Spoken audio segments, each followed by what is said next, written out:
Hi guys! Kung sa iba ay may green grass, sa amin naman dito ay dry grass.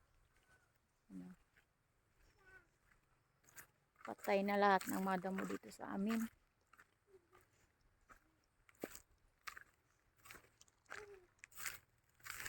Ayan guys.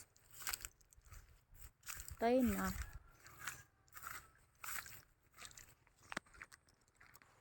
Ayan. Dati ito siyang malalim yung tubig niya. Ngayon, sa tindi ng init, babaw na po yan siya.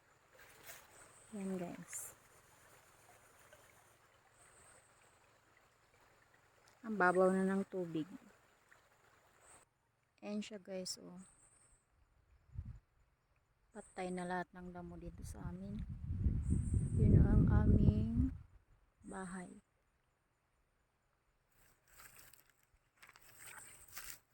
Sobrang dry na ng mga damo. Ayan guys, thank you for watching guys.